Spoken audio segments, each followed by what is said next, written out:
o peso do silêncio e o valor da vida. Há silêncios que gritam mais alto do que 1000 vozes em uníssono.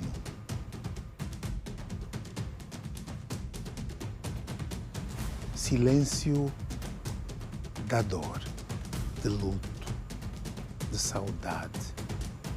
Silêncios de quem perdeu alguém sem entender o porquê. Vivemos num tempo em que tudo é rápido, tudo é urgente, mas pouco é de facto verdadeiro. Corremos, produzimos, postamos, reagimos, mas será que sentimos? Será que olhamos nos olhos uns dos outros? Será que ainda sabemos o que significa estar presente? As notícias chegam como rajadas, mas um crime, uma apatia. Os nossos corações estão a endurecer.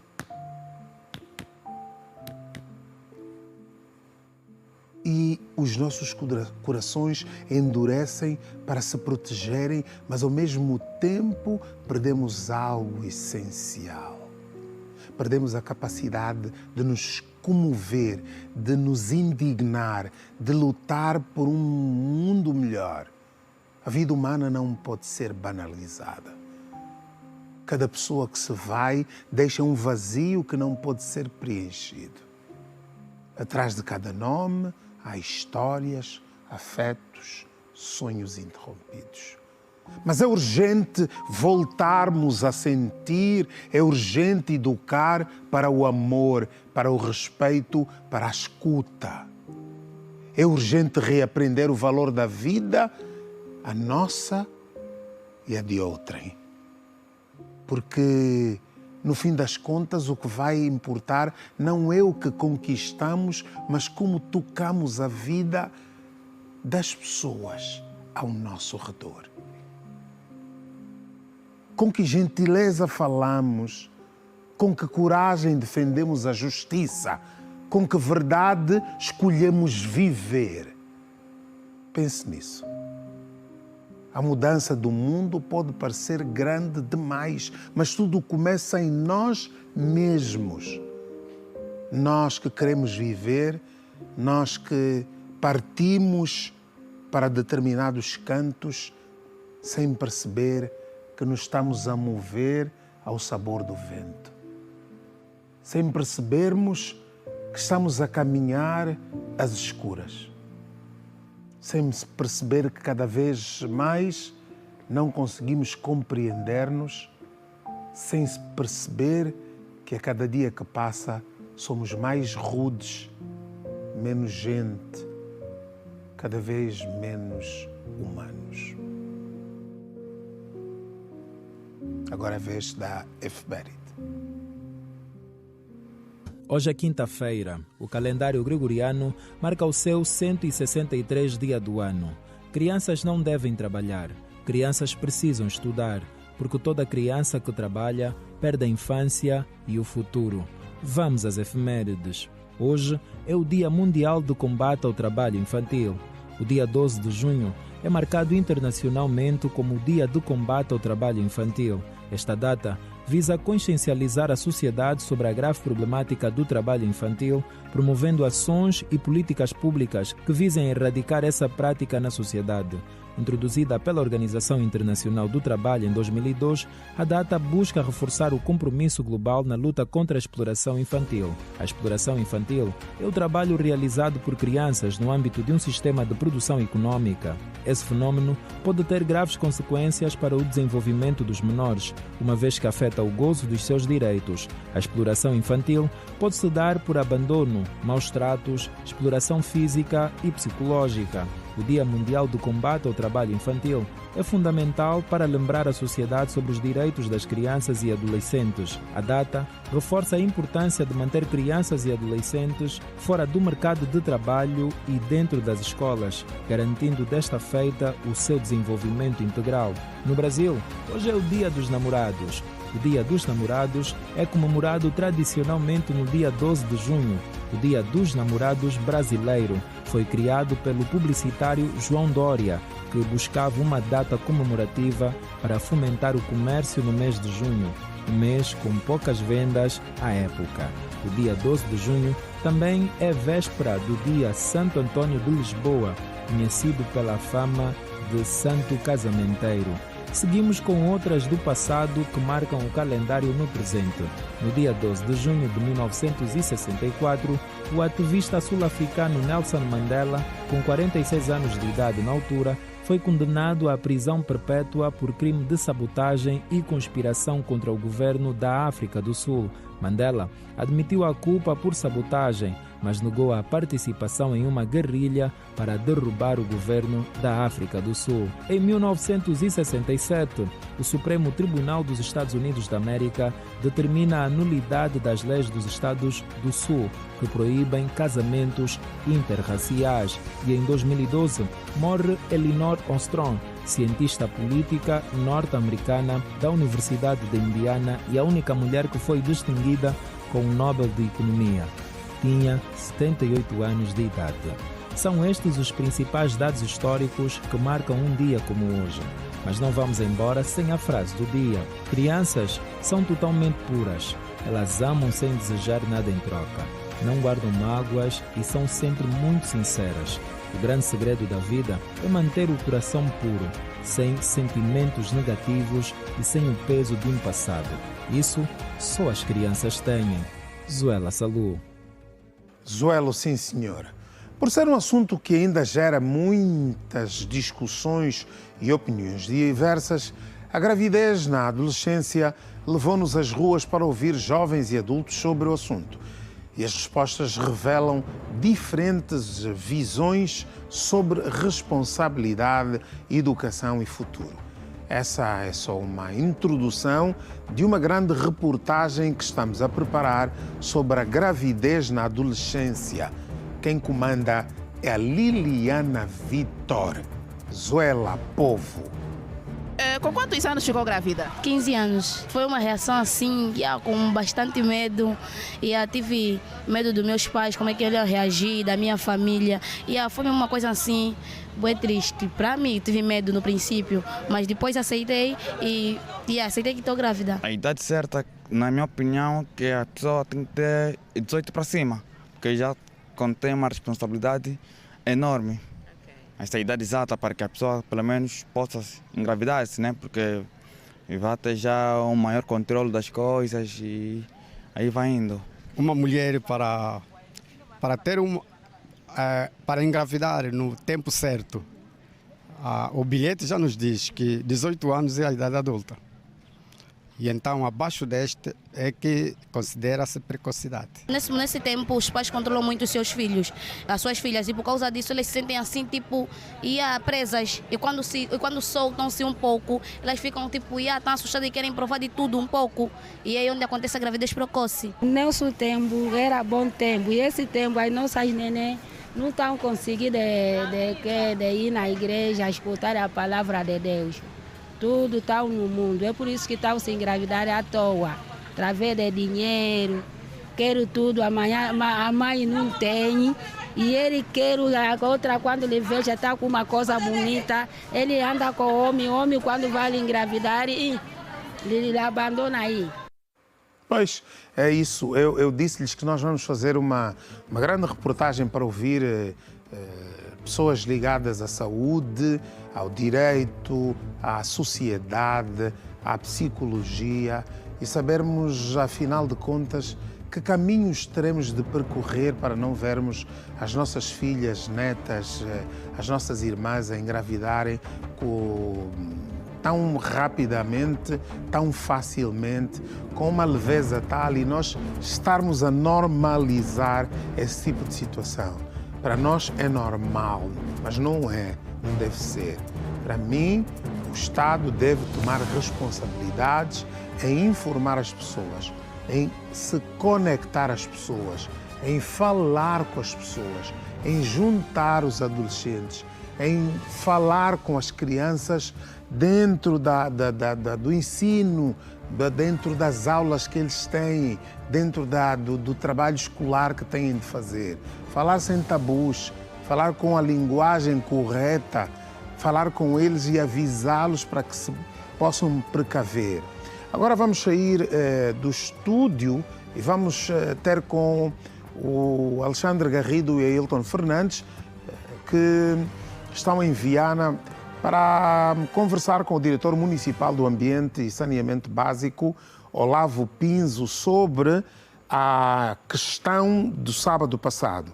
O acidente que houve e acabou por tirar a vida a 3 pessoas, mas também ninguém fala se o motorista apareceu ou não apareceu, só se falou do herói, falou-se do emprego do herói, mas tudo isso acabou por abafar o caso como tal. A polícia não fala mais no assunto, ninguém fala mais no assunto. O que é que esteve na base? O homem perdeu o controle porque dizem que um pneu furou. Mas está tudo ali, não, as pessoas estavam em cima, os outros também querem aparecer porque, afinal, têm o direito de ter um emprego também. Nós estamos tão distraídos, isso é uma forma de reduzir a questão a poucos, reduzir a questão a nada. Ou seja, vamos nos distrair com o rapaz que fez, sai uma fotografia, um meme em que a namorada diz que não te esqueças de mim porque nas horas difíceis estive contigo. Tudo isso é distração. Não podemos nos distrair. Nós temos que conseguir falar do assunto olhos nos olhos. A polícia tem de falar, a administração tem de falar. É perigoso aquilo, que medidas têm de ser tomadas, senão daqui a bocado é outro carro, é uma moto, é uma pessoa qualquer que desaparece e nunca mais ninguém fica a saber porque caiu ali sem querer, porque nós em Luanda andamos nas estradas. Eu vou para ti, meu querido Ailton Fernandes, Zuela.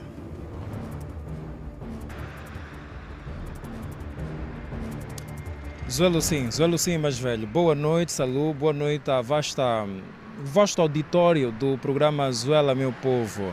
Nós estamos, como disseste muito bem, Salu, no município satélite, em Viana. Desta vez estamos aqui porque precisamos ouvir a administração local. É que no passado sábado, dia 7 de junho, aconteceu pelas primeiras horas da manhã um acidente gravíssimo, onde pelo menos 2 pessoas morreram e outras 30 pessoas ficaram gravemente feridas. E foram parar ao hospital. Nós estamos aqui e vamos procurar ouvir a administração, porque este problema tem diversas camadas e um deles é efetivamente essa questão da bacia de retenção a céu aberto. Eu vou agora à conversa com o diretor de saneamento básico, o diretor de ambiente e saneamento básico a nível do município de Viana, o senhor Olavo Pinzo. Diretor, boa noite, está em direto para o programa Zuela, meu povo. O município de Viana tem neste exato momento mais de 5 bacias de retenção. Estou lembrado agora, pelo menos, da bacia de retenção da comarca, da bacia de retenção nesta zona do Joaquim Naissumbe, tem também a bacia de retenção no Coelho e tem esta bacia de retenção aqui na zona do supermercado. Permita uma publicidade, quero. Como é que a administração municipal pensa acabar com essa questão da bacia de retenção a céu aberto, uma vez que isto representa um perigo para as comunidades? Boa noite, caro jornalista. Boa noite, telespectadores da TV Girassol. É bem verdade que Viana tem não só 5 bacias de retenção, mas estamos a falar mais de 10 bacias de retenção. Na verdade, o que acontece é que as bacias de retenção elas devem continuar a céu aberto, mas o que nós podemos fazer é melhorar com a proteção ou a vedação dessas bacias de retenção, pois se elas forem fechadas, nós não conseguimos fazer manutenção ou desassoreamento dessas mesmas bacias. Então, o que nós podemos fazer é procurar cada vez mais melhorar com a proteção dessas mesmas bacias, a fim de que evitarmos então que os munícipes possam de facto acorrer a elas, pois sabemos que o município de Viana, devido à sua topografia, ela é totalmente plana em quase toda a sua extensão. Logo, com a queda pluviométrica, claro que as águas vão escorrendo e vai acumular-se num ponto. Então, para poder facilitar mesmo com a drenagem, é preciso que se faça bacias de retenção para que ela tenha uma capacidade de absorção dessas águas e depois então encaminhar para uma macro ou uma rede de drenagem. Sr. Administrador, Salu, pelo menos nós aqui conseguimos constatar que a administração neste perímetro tem estado a fazer obras, mas desde o acidente não se melhorou a questão da segurança, pelo menos ao lado desta bacia de retenção. Vai melhorar ou não a segurança para evitarmos menos acidentes e menos mortes diante das bacias de retenção? Bem, nós, a administração, não temos como evitar que aconteça acidentes nessa zona. Tudo é fruto do mau estado, muitas das vezes, da viatura e do mau comportamento de alguns automobilistas. Se notar aqui neste ponto em que nos encontramos, existem esses blocos em betão. Serve mesmo para poder proteger, não é, este local, esta bacia de retenção. Normalmente as bacias são protegidas ou com muros de vedação e depois uma rede, ou com estes blocos que aqui se encontram e depois colocarmos uma rede. Como disse e muito bem, está-se a verificar que aqui está-se a fazer obras da via de serviço e parte da drenagem dessas águas irá para esta bacia. Então não tem como fazer uma vedação já definitiva nesse momento, enquanto não se termina então as obras daqui da via de serviço. Boa. Sr. Olavo Pinzo é diretor do Ambiente e Saneamento Básico a nível do município de Viana. Gostávamos também de saber, o município de Viana, fruto daquilo que foi então a divisão político-administrativa de Angola e a nível de Luanda, sofreu. Neste exato momento, Viana perdeu o hospital do Capalanga, que passou então ao município dos Mulenvos. Nesta fase do campeonato, Viana está sem um hospital municipal. Como é que a administração pensa reverter esta situação para mitigar determinadas situações de saúde a nível mesmo do município? Realmente, com a nova divisão política administrativa, perdemos não só extensão territorial, bem como algumas infraestruturas hospitalares e escolar. Claro, as grandes infraestruturas hospitalares, boa parte ficou no município dos Mulenvos, uma parte ficou no município de Calumbo. Mas dizer que nós contamos com cerca de 8 unidades hospitalares, não de grande porte, mas como centros médicos e postos de saúde, que têm estado a dar cobre, então, com as necessidades que os munícipes então ocorrem. Esperamos e sabemos que é um desafio também que essa nova DPA veio impor, não só ao município de Viana, mas todos os outros municípios que surgiram em função dessa nova DPA. Nós, a administração de Viana, vamos continuar a trabalhar para poder então melhorar não só na questão do saneamento, bem como então na construção de novas unidades hospitalares, de formas então a atender a população, os municípios aqui de Viana. Muito obrigado. Salu, e é isto. Foram então as palavras do senhor Olavo Pinzo, ele que é o diretor do Ambiente e Saneamento Básico a nível do município de Viana. Ficou aqui dito que as bacias de retenção a céu aberto vão continuar e que provavelmente se poderá então fazer obras de melhoramento, ou seja, poderá melhorar a segurança diante ou nas proximidades das bacias de retenção. Nós vamos continuar a ajudar o povo, vamos continuar a falar sobre as preocupações da falta de segurança a nível das bacias de retenção, sobretudo nesta zona de Viana, e aconteceu o acidente que todos nós tomamos conhecimento no último sábado e que acabou por levar a vida de 2 pessoas e deixando outras pessoas gravemente feridas e que foram depois então parar ao hospital Josina Machel e algumas mesmo, as menos graves, aqui ao hospital do Capalanga, Capalanga, que agora pertence, como fizemos menção também, ao município de Uns Molenvos, ao recém-município, digamos aqui, com imagens de Alexandre Garrido, Ailton Fernandes em Viana. Lelo, onde Zuela, saúde. Zuelainho. Era o Maninho, numa conversa interessante com o diretor, um dos diretores da administração de Viana, que pensa em fazer manutenção, quando o Ailton fez referência a 5 bacias de retenção, ele alargou para 10 bacias de retenção só em Viana. E depois a questão que colocou o município de Viana, mesmo que agora mais reduzido, mais pequeno, colocou o município de Viana, toda essa mudança geográfica,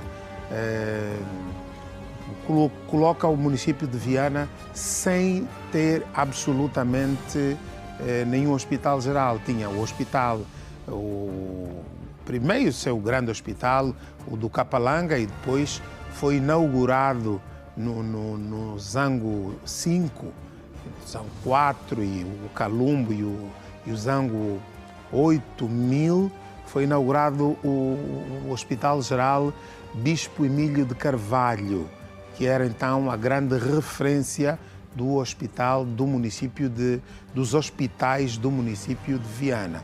Tendo esta mesma havido essa logística e a criação de novas províncias, o Icolibengo acabou por ter como seu hospital municipal o Hospital Geral de Bispo Emílio de Carvalho. E agora se pergunta, mais um para, de facto, atender a população mais perto dos bairros circunvizinhos do município de Viana.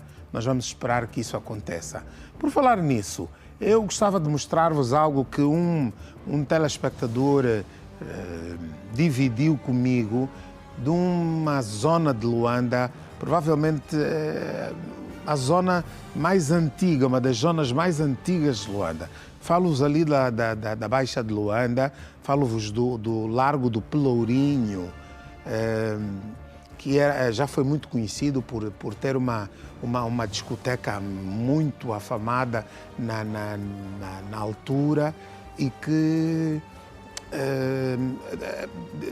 dá umas imagens e que hoje, tendo em conta o abandono do sítio, como vocês podem ver aí, o abandono de muitas daquelas casas, lojas de construção muito antiga, vejam a quantidade de ratos que andam, esses sim a céu aberto, durante o dia. Aí há lixo, se acumula lixo, isso todos nós sabemos que acumula esses bichos. Por outro lado, há também pombos que vão para essa zona. O cocôzinho do pombo pode ser letal, pode fazer mal a um ser humano. É um bichinho meigo, calmo, não posso dizer isso do rato, mas os ratos têm uma relação com seres humanos muito má. Um xixizinho de rato feito em cima de uma panela, na lata, na parte de cima da lata de um refrigerante, de uma cerveja, de uma bebida qualquer, pode matar uma pessoa. O xixizinho de um rato pode matar pessoas. Se aí tiver algum armazém que tenha grades expostas e aquelas pessoas que não lavam as latinhas, as garrafas, abrem e diretamente mandam para a boca, de repente osteoporose, estou a dizer bem, não? Retifiquem-me, por favor, e pode matar muita gente. Isto é o Largo do Pelourinho, onde já teve a discoteca Palos, uma das discotecas mais procuradas da cidade de Luanda. Vejam só, um nojo, uma verdadeira brincadeira de rato e gato. É com essas imagens que levo-vos ao intervalo, o nosso primeiro intervalo.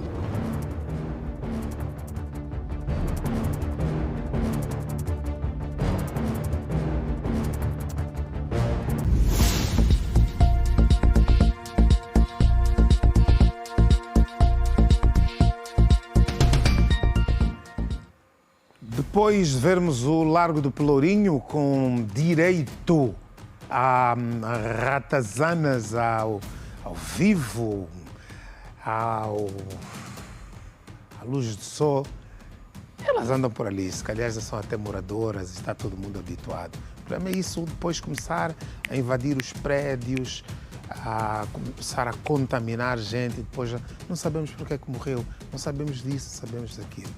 Vamos voltar-nos para o Kwanza Sul, onde um telespectador, repórter, fala-nos da Kanjala 2, onde há problemas muito sérios de energia elétrica.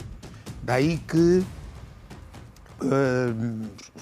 a energia é tão fraca que eles não conseguem ter ligadas as lâmpadas mais fortes, mas pelo menos dá para ligar um televisor e ver o nosso programa. Daí que ele chama a atenção do governo da província do Kwanza Sul, da administração da sua zona, e vamos só ver. É muito triste o que está hoje. Olha, Salô, que no Sumbe, Kwanza Sul, na área da Kanjala 2. Não temos nenhuma cabine elétrica. Dependemos da cabine elétrica do estaleiro que está por detrás da Aerolote. A luz está nessas condições. Nós estamos aqui a assistir o Zuela, meu povo.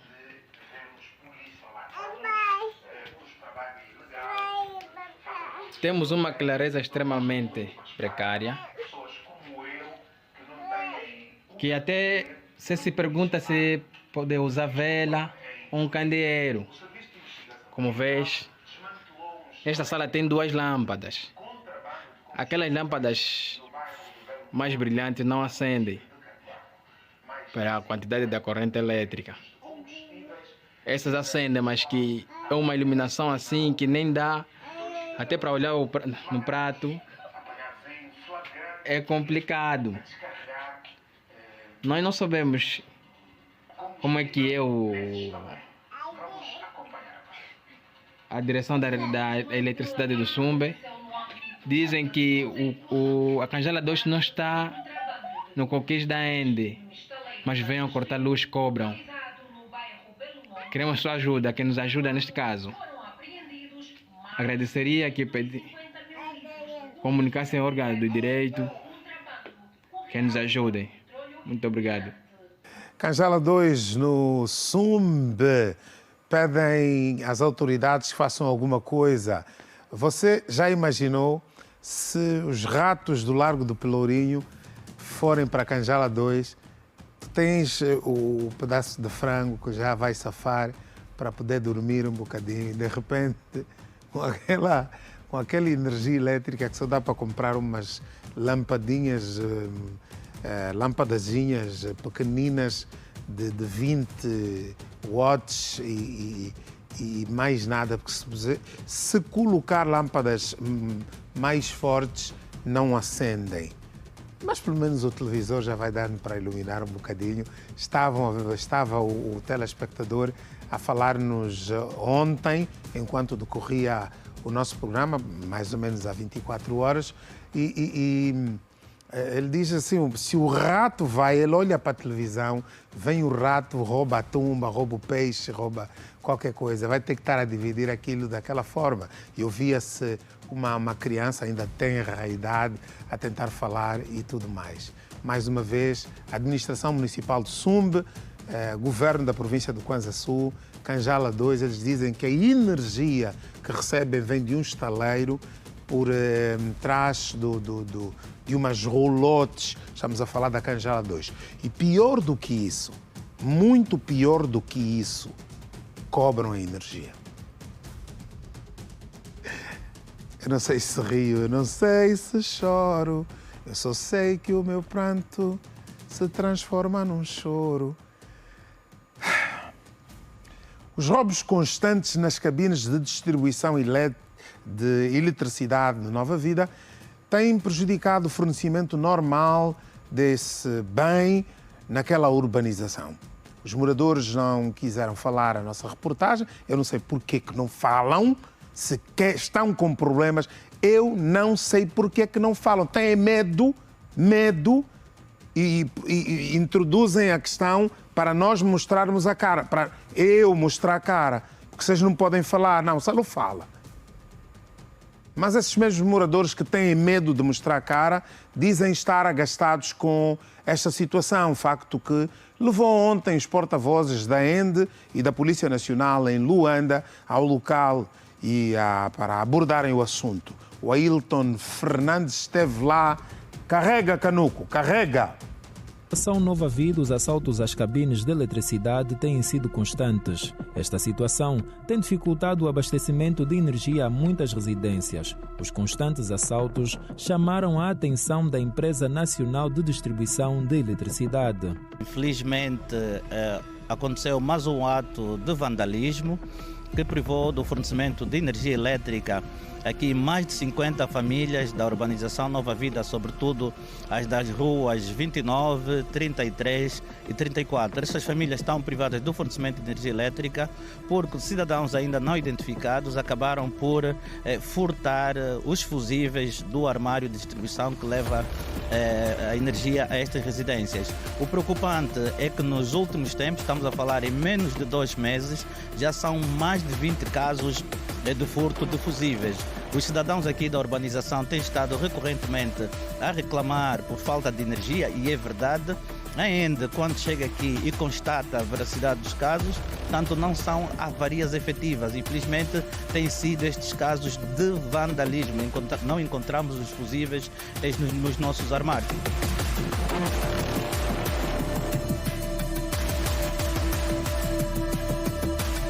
O porta-voz da ENDE em Luanda fez saber que os danos são avultados, retirando dos cofres do Estado mais de 4 milhões de kwanzas para reverter a situação. Dizer que os danos são muito avultados, não só tanto a situação dos moradores que estão desde as primeiras horas do dia privados do fornecimento de energia elétrica, que são danos que acabam por ser incalculáveis, mas também o dano técnico. Nós estamos aqui a falar de fusíveis que já estão orçados em mais de 100 mil kwanzas só nesta caixa de fusível. Mas dos 2 últimos meses, os mais de 20 armários que foram vandalizados, nós já estamos aqui a falar em danos em mais de 4 milhões de kwanzas para repor esses fusíveis danificados. A Polícia Nacional também foi chamada a intervir para tomar conta da situação. É de facto uma preocupação na medida em que, primeiro, é um bem público, né? É um património dos moradores, da sociedade, e também um crime. Obviamente que o vandalismo dos bens públicos já está criminalizado. Rapidamente, na base de um conjunto de medidas que têm sido tomadas ao nível do policiamento preventivo e também da busca de informações, tanto na coordenação que tivemos com a ENDE e daquilo que foi o pronunciamento do porta-voz da ENDE, facilmente conseguimos concluir que estamos em presença de indivíduos que conhecem tanto o métier, conhecem as lides que têm a ver com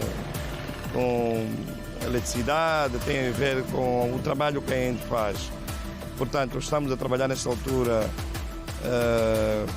com os moradores, porque aqui as residências têm câmaras e claramente que essas câmaras vão apoiar naquilo que vai ser o esclarecimento deste crime. De acordo com a Lei número 13/24, denominada Lei dos Crimes de Vandalismo de Bens e Serviços Públicos, quem com intenção de conseguir para si ou para outrem vantagem patrimonial, transformar ou exportar bens públicos de modo ilegal, é punido com a pena de prisão de 10 a 15 anos. Se por acaso conseguirem encontrar 2, 3 e mostrarem aqui que a polícia prendeu, logo a seguir que o juiz de garantias mandou para o tribunal imediatamente condena a 10, 3 e essas penalizações de que falou o Ailton Fernandes, nós temos certeza que isso iria reduzir. Por outro lado, eu gostava de dizer aos moradores do projeto Nova Vida que está a faltar alguma ação sua. Não adianta esperarem que isso seja resolvido pelo Estado na sua totalidade. Mentira. Vão tirar-vos a comodidade. Porque se alguns conseguem ter um gerador, um ou outro consegue ter, a maior parte não tem. Falou aí o engenheiro Lauro Fortunato, porta-voz da ENDE, que as ruas 29, 33, 34 e outras, por causa do que aconteceu ontem, isso foi ontem, estão sem energia. Mais de 40 casas, creio, estão sem energia. Resolvam, ajudem a administração a resolver o problema. Eles colocam os armários, colocam aquilo são chapas de alumínio, creio, ou cobre. Então o que é que acontece? É fácil abrir aquilo. Juntem os quarteirões, a zona onde, olha, peçam ajuda da própria ENDE, onde aquilo pode ficar. E inventem com serralheiros, inventem um gradeamento para pôr à volta. Perguntem a orientação dos engenheiros e eletricistas da ENDE, mais um bom serralheiro. Vão lá, comprem os ferros, já dizem, não, esse ferro é bom, para arrebentar com esse ferro vai ser difícil, uma boa soldadura. Se tiver de pôr um pouco de plástico, não é plástico, borracha ali à volta para evitar. Eles vão ter mais trabalho porque chegam ali com uma chave e eles rompem aquilo, nem barulho faz. Coloquem 4 cadeados naquilo, 4, 5 cadeados. No mínimo eles começam a desistir porque é muito barulho para romper um cadeado, para fazer um cadeado. Também eu vejo que o Nova Vida tem muitas empresas de segurança. Os seguranças ficam nos quintais. O segurança tem que, volta e meia, estar na rua para ver o que é que se está a passar. E há uma esquadra lá dentro. Como é que fica o patrulhamento de madrugada quando esses bandidos vão tirar a paz das pessoas? Retiram fusíveis, como disse o porta-voz da ENDE, e eles levam vantagem nisso. Vão vender isso aos mercados. Já houve uma altura que houve coragem de ir aos mercados e retirar todo esse tipo de material aos revendedores. Saber, esse material foi importado pelo Estado, isso foi comprado pelo Ministério da Energia, isso foi importado pela ENDE, nós vamos levar isso. Essas pessoas não aceitarão mais comprar material usado e esses fusíveis é lá onde nós vamos mesmo comprar os fusíveis que nos roubam em casa. Nós estamos a facilitar, as coisas são facilitadas para os bandidos. Quem trabalha, quem se esforça para ganhar a sua vida e não tem dinheiro é a pessoa que depois acaba mais penalizada. Como é? E os nossos direitos? E os impostos que pagamos? Vamos ter de nos unir, não adianta pensar, não, hoje o Zuela falou sobre esse assunto, quem sabe amanhã a polícia. Mentira, meus amigos. Esqueçam, isso é mentira. Vai continuar a acontecer se nós não agirmos. Se aí dentro da urbanização Nova Vida não agirem, vai continuar a acontecer o mesmo. Se resolverem colocar tampões nos armários onde estão os fusíveis para a distribuição de energia, vão, sim senhora, conseguir unirem-se para um bem comum, com a finalidade única de não deixar que esses homens coloquem a vossa vida em risco. Quanto mais energia, quanto menos energia, mais perigo. Nova Vida, toda hora, não, os buracos do Nova Vida que estão acimentados. Alaiaia, os buracos estão a ser cimentados, gente. Isso é uma mentira. Isso é um atentado à nossa inteligência. Porque também na rua de muita gente, o cimento, os buracos começam a aparecer depois de arranjadas as estradas e tudo mais. Sempre que um vizinho tem uma obra ou qualquer coisa, na rua onde eu moro, vai lá no sítio onde tem buraco e põe lá um bocado de cimento, que aquilo dura 2, 3 meses, depois logo tem lá o buraco de novo. Fazer o quê? Há uma história mesmo para...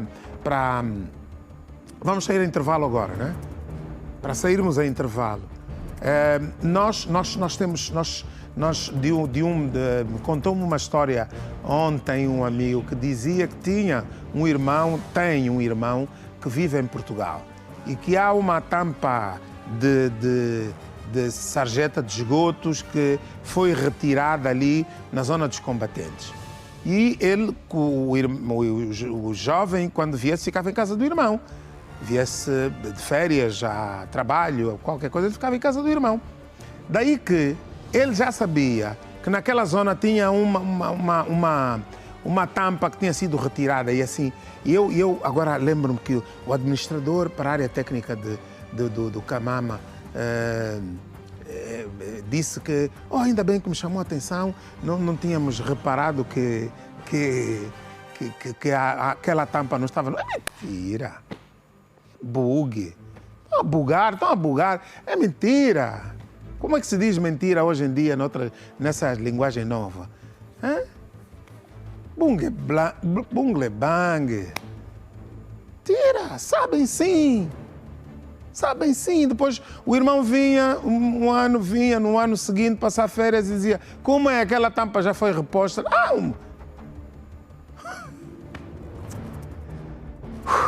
Aqui no Camama, aqui mesmo, imagina outros sítios. Agora, eu também tenho uma pequena dúvida, queria tirar com vocês. O Camama, por ser município, a Camama, que era uma zona, na zona da Camama, cresceu para um bairro e agora virou município. É no Camama ou na Camama? Mas também, quem quiser falar Camama, fala Camama, no Camama. Quem quiser falar na Camama, fala na Camama, no Camama, no Camama. Tudo é mama, ok? Intervalo.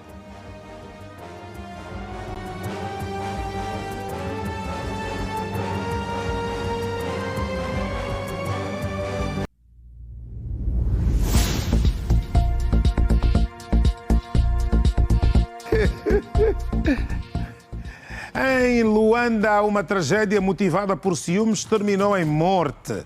Um homem é acusado de matar com golpes de faca um suposto pretendente da sua namorada que a procurou depois das 22 horas. Bateu na janela e travaram uma conversa.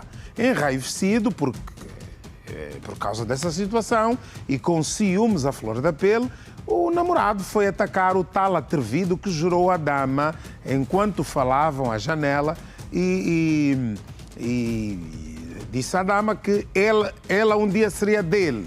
Aí se desencadeou uma luta feroz, acabando a luta quando o pretendente foi ferido mortalmente pelo valente município de Cacoaco. Um ato chocante que aguçou o faro da repórter Liliana Vitor. Vejam em seguida, com outros detalhes, essa história marcada por desconfiança, ciúmes e violência e até morte. Lili, a faca está na mão, quer dizer, o microfone está na tua mão. Da namorada. O caso terá ocorrido por volta das 22 horas do dia 7 de junho do corrente ano, no interior da residência da namorada, quando a vítima foi até a casa da suposta e encontrá-la com outro homem, que dizia ser esposo. Fernando de Carvalho, porta-voz do SIC em Luanda, conta detalhes sobre o ocorrido. Estamos perante um caso, um crime passional, podemos assim dizer, em que está implicado um cidadão de 28 anos de idade, que está então implicado nos crimes de ofensas graves à integridade física e homicídio qualificado em razão dos motivos. isso com recurso à arma branca, faca de cozinha. Dizer que tudo começou por volta das 22 horas e 30 minutos do dia 7 de junho de 2025, portanto, no interior da residência de uma cidadã de 34 anos de idade, portanto, supostamente namorada da vítima. A residência localizada no bairro Batchapa, na Vidru, onde a vítima foi surpreendida pelo implicado, quando mesmo, por volta da hora que já aqui mencionamos, dirigiu-se a vítima dirigiu-se à casa da senhora e bateu a janela no sentido de ter uma conversa com ele. O implicado estava dentro da casa da senhora e ouviu a conversa que os dois tiveram. A namorada conta que a briga começou depois que o seu suposto advogado teria manifestado a vontade de tê-la como parceira. Eu abro a janela, ele fora mesmo da janela, ficou assim, eu disse, irmão Tito, você nem medo nem tem, essas horas mesmo é para vir mandar abrir a janela. Ah, faz mal. Eu disse, sim, faz mal. Subindo pelo trabalho que você faz e essas horas você vem mandar abrir a janela. Ah, é normal. Quem sabe, hoje não, amanhã não, um dia vai ser minha. Fico assim, olhei para ele. E o meu senhor, quando escuta, você escutou não, porque ele estava na sala, não sei, só sei que abriu a janela e não sei o que ele tinha na mão ao mesmo tempo.